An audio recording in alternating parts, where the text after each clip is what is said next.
Nous sommes dans notre 8e semaine depuis le début de la crise. Bonsoir à tous et bienvenue dans Antivirus. Une émission très verte avec tout d'abord le paysan écologiste Fernand Cuche, chez qui nous nous rendrons, puis proche des animaux avec les pensionnaires d'un refuge SPA qui se font rares. Environnement toujours avec Océane Dayer en ce jour du dépassement qui a été atteint en Suisse. Puis nous parlerons d'envie d'été avec nos confinés dans la vie d'après, sans oublier les mamans qu'on fête bientôt avec Manuela Maury qui a plein de bonnes choses à nous dire à ce sujet. Voici le programme de ce vendredi 8 mai, mais tout de suite nous partons dans le canton de Neuchâtel, à Lignières, retrouver Fernand Cuche. Bonsoir. Bonsoir. Alors, vous êtes dans votre cuisine. Bonsoir, on vous voit bien, on vous entend bien. Alors, un confinement, ça n'existe pas vraiment dans une ferme. Vous êtes à la retraite, mais j'imagine que vous avez plein de choses à faire. Oui, c'est un peu particulier à la campagne, surtout lorsqu'on habite une maison isolée, le plus proche voisin est à 50 mètres.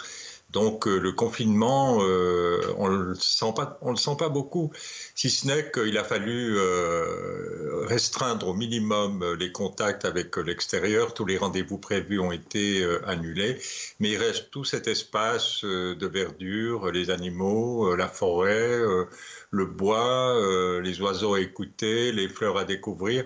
Et alors on a beaucoup plus de temps pour vivre ces moments qui effectivement, ouvre de belles perspectives pour passer sa journée. Je pense que c'est une situation de privilège. Alors là, on voit des images de chez vous pendant l'hiver ou au tout début du printemps. Là, maintenant, au printemps, il y a j'imagine, plus de choses à faire. Il y a aussi des moments particuliers. On entend votre capacité d'émerveillement. Ce matin, vous m'avez raconté que vous avez vécu un des bons moments de la vie de paysan. Lequel ?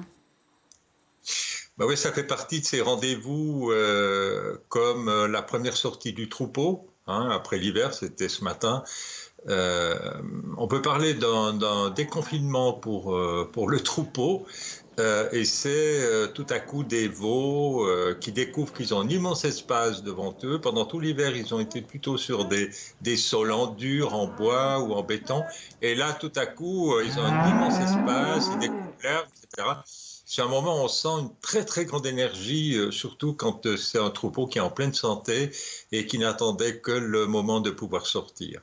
Alors, vous n'êtes pas le seul, bien sûr, mais vous ne vous lassez pas, c'est un peu votre particularité. Vous m'avez dit que, je crois, depuis 45 ans, vous ne vous lassez pas de voir les mêmes choses. Est-ce que vous avez l'impression que tout un chacun vous rejoint un peu, qu'on s'émerveille peut-être un peu plus de la nature pendant une période comme celle-là ? Voilà, encore une fois, quand on habite en pleine nature et qu'on a pratiqué à temps partiel le métier de paysan, on a ça dans le sang, d'autant plus que mes parents étaient paysans, paysannes, bûcherons, habitant une ferme. Donc c'est un vécu qui marque. Et avec la retraite, qui est là depuis un certain nombre d'années, je découvre qu'il y a plus de temps, en tout cas que je m'accorde plus de temps pour observer ce qui se passe autour de moi. Et les réflexions que je mène liées à cette observation qui est de plus en plus sensible, qui est de plus en plus contemplative, je découvre qu'au fond, nous pouvons vivre sur cette terre que grâce à la nature, que grâce au fait de la respecter, de la développer dans le sens de la durabilité.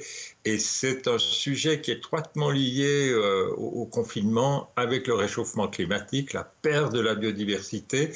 Et si ce confinement que nous vivons avec plus ou moins de douleur, plus ou moins de tristesse, pouvait ouvrir des espaces de réflexion pour dire « mais demain, il ne faut pas que ça reparte comme avant », ce serait peut-être un très bon enseignement et on pourrait voir, j'allais le dire, les aspects positifs de cette première crise et en tirer un enseignement, si possible, durable. Oui, parce que votre retraite active n'est effectivement pas qu'à la ferme, elle est aussi à la ville. Vous avez participé aux grèves pour le climat l'année passée. Cette année, vous dites que ce monde, finalement, est un peu hors sol, comme les tomates, qu'on a perdu ce contact nécessaire avec la terre.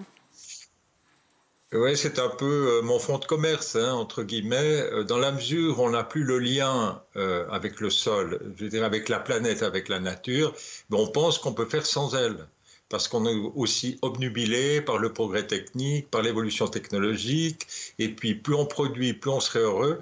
Ce n'est pas du tout le cas maintenant, ce bilan est plutôt négatif, c'est un bilan qui conduit dans l'impasse, Et si on pouvait, là où nous sommes, essayer de rétablir le lien, et les paysans et les paysannes jouent un rôle pour ça, hein, c'est d'essayer de recréer, et le confinement le démontre, hein, les marchés de proximité, si on pouvait, de par des liens sociaux nouveaux, tisser des liens d'une autre société qui est plus solidaire, qui a plus les pieds sur terre, je pense que ce serait, disons, un bon dénominateur commun pour que demain, et à la ville et dans les campagnes, on puisse être avec une certaine sérénité, encore une fois, par rapport au réchauffement climatique, qui a encore, je veux dire, une perspective plus lourde, plus complexe que la problématique des pandémies. Les paysans, vous me disiez que les paysans, certes, mais pas tous les paysans, que même les paysans qui vivent sur la terre, qui en vivent, ne la touchent pas toujours, ne sont pas toujours complètement en phase avec elle. Ah oui, ça entraîne une remise en question pour l'ensemble de la paysannerie, non seulement en Suisse, mais partout dans le monde, où on a beaucoup développé l'agriculture intensive, compétitive, productive, où il faut être compétitif, produire au coût de production le plus bas. À mon sens, cette agriculture-là, elle est condamnée. Il faut qu'on revienne à un lien équilibré entre la surface travaillée, le nombre de personnes actives pour fournir des aliments de qualité et encore une fois dans le cadre de la durabilité. Et toute cette réflexion, on le sent hein, depuis 2 mois maintenant, qui tourne autour de la nourriture et autour de l'approvisionnement, va nous faire revenir dans des situations de proximité et redécouvrir ensemble des espaces dans lesquels nous n'allons jamais.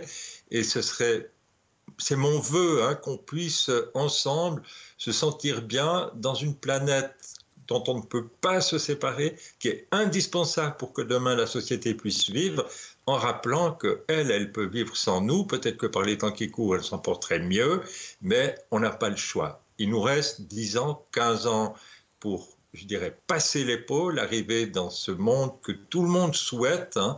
Et là, il y a un gros travail à faire. Mais on a vu que les autorités politiques, que les milieux économiques étaient aussi capables de se mobiliser par rapport à une pandémie qui a fait peur. Il faudra continuer dans ce sens-là, rester ensemble et redéfinir les objectifs communs comme le bien-être ensemble et la durabilité sur cette planète. Merci beaucoup, Fernand Cuche, on vous a bien entendu. Merci. Et bonne soirée à vous. Merci.